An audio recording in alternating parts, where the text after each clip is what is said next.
You good? All right, let me preface this by saying I am no expert in ICD-10.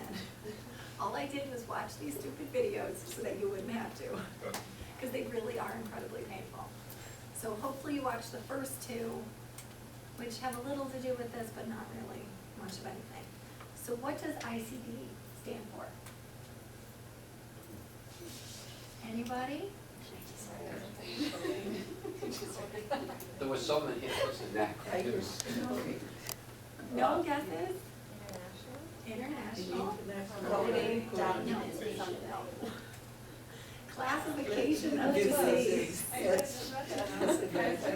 related health problems. Yes, so this is ICD-10. Good try.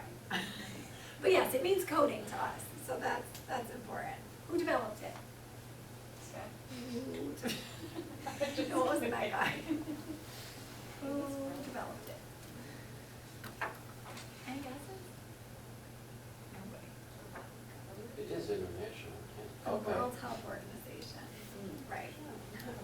And what countries currently use ICD-10? Europe. A lot of them. Europe. Yes. Good. So all of these, lots of countries, and for quite a long time, in fact. So we're a little behind the eight ball with this. All right, which has more codes, ICD-9 or ICD-10? And, right, a lot more codes. Depending on which website you're looking at, you're talking about a ton more code. So ICD-9 was 3 to 5 digits, now we're moving into 7 digits. But the key that you need to take away from this is the increased specificity and laterality, left or right, okay? And the what's the cost, okay? So here's an example of what Willow and Darcy and Kathy are dealing with, all right? We say chronic gout due to renal impairment, left shoulder without toe fist.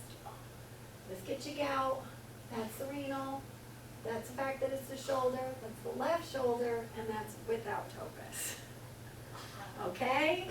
So, welcome to ICD-10. Yes, it's all about specificity. Exactly. So, Thea, what if, I don't mean to interrupt you, Yeah, but no, what go if- ahead. is this something on admission? In other words, is this a problem they come in with, or is this a chronic issue? This is every time you write a diagnosis. Okay, so whether you write that diagnosis on admission, whether you write it while they're here, whether you write it on discharge, our coders code this, and the hospital coders, you know, get the DRG, the diagnosis related group, they'll be coding like this. Does that answer your question? We have put, like, you might not know that on, like, Yeah, on admission, and you might know, not. You could say Please rule got out gout, this, you rule know. out that, Yeah. suspect this, suspect that, right. Sure, you may not know it. And, okay. And if you don't, you say you don't. Etiology unclear, then it codes to like unspecified, other, something like that. So right, like we talked about, laterality, key, specificity. So here's a great example. Bitten by a turtle twice. Yes, there is a code for that. But you wouldn't just say bitten by a turtle, okay? You would say bitten by a turtle, the left elbow, the right knee, and then you would say due to person swimming in turtle infested water.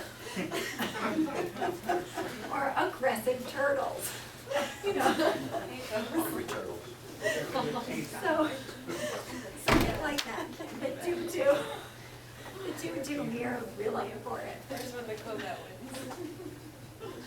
So you get the point, the laterality, the specificity, and the cause. Okay, those are the key points here. So let's get, hopefully we won't be dealing with a lot of turtle bites, but respiratory failure, we do see a lot of. So you've got your acute, your chronic, your acute on chronic, and your ARDS. But now they want something else when you say respiratory failure. Hypoxic or hypercapnic. You have to determine which this is, and it can be both. I love this picture because if it's like small, you can see that the guy's like really happy his wife is on my back. So don't forget, respiratory failure, hypoxic or hypercapnic.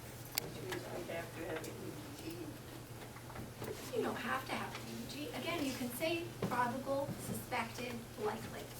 Okay, those count. So use those. You don't have to be doing like crazy extra studies to support this.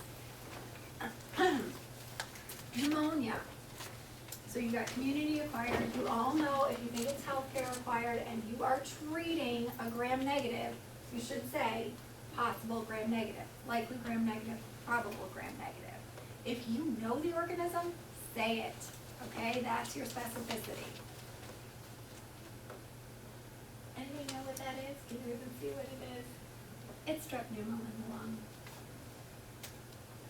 All right, so moving on to infectious disease, sepsis. Again, if you know the organism, say what it is. Sepsis, you can say, call it sepsis if it's a documented infection or a suspected infection with signs and symptoms of SIRS. Now, if you just have an elevated heart rate and an elevated respiratory rate, that alone does not make SIRS. You could have been running and get a high heart rate and respiratory rate. So you really do need to have like other signs of SIRS other than those two, okay? That's something that the ClinDoc specialists see a lot. But if you suspect, you know, an actual infection and you have SIRS, it's sepsis. Severe sepsis is organ dysfunction, septic shock, hypotension, despite adequate fluid resuscitation. So this should all just be a basic review for you. This is interesting in ICD-10. Bacteremia is bacteria in the blood. In ICD-10, this is considered a lab finding, not a clinical diagnosis.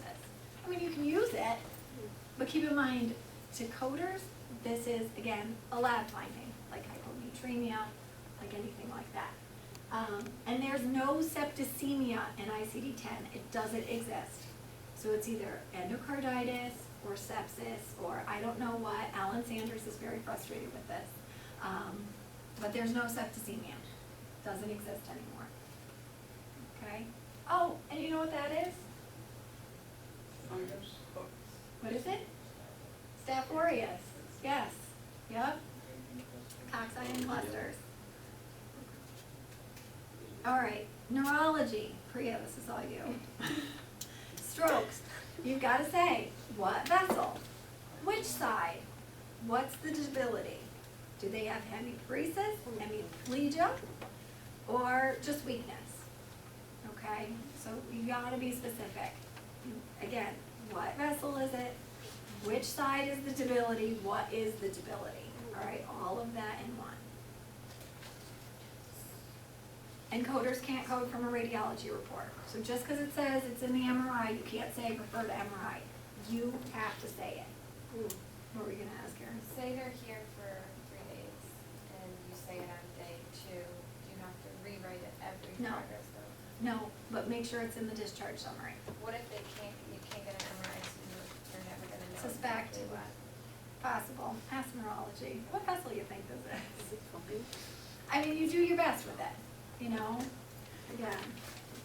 But if you do know, make sure you put it in there. Parkinson's. So if you have Parkinson's with orthostatic hypotension, link them. Parkinson's with dementia, link them, okay? Coders can't link some of this stuff. You have to link it together, and you code them together. GI. I don't know, the guy focused on this a lot. I'm not sure why, but hepatic encephalopathy, you gotta say if it's with or without coma. Hepatic failure. So if it's acute hepatic failure, this is a major comorbid condition. Okay, that's what? No, just said we did one after. So, I'll make sure without coma. without coma.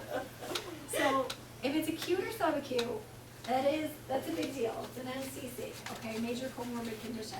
If it's chronic, it doesn't even code to a comorbid condition, which I find strange because it clearly is a comorbid condition. And maybe that's why he made the point to emphasize this, so like, make it sound acute, I don't know. And then alcoholic liver failure, also not a comorbid condition, but document it, it's important.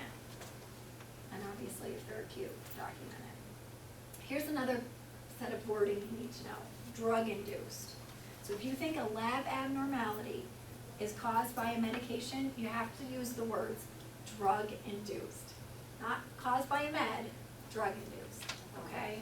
Apparently those are the important words to know.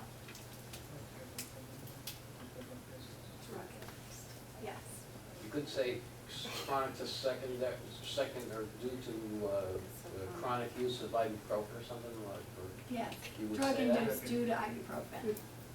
Yeah, yes, makes sense. Yeah, ICD-10 code for carpal tunnel syndrome caused by clicking too many times in the EMR system.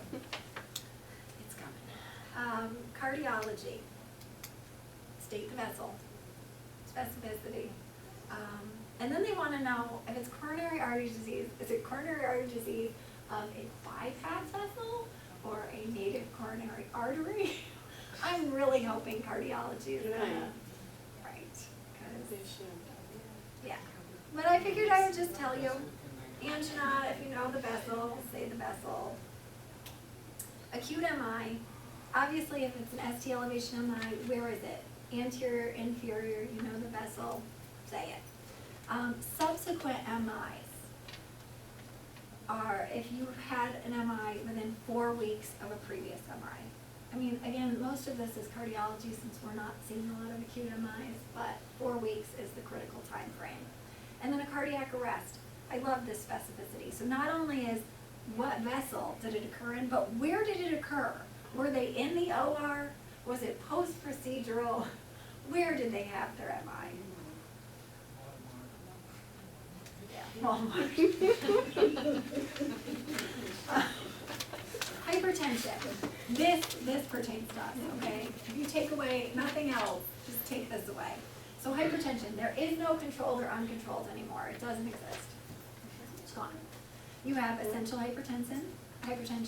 You have hypertensive heart disease. So if your patient has heart disease and they have hypertension, and you think that the hypertension led to heart disease, call it hypertensive heart disease, okay? You have to state the correlation. A quarter cannot correlate the two. You have to say it.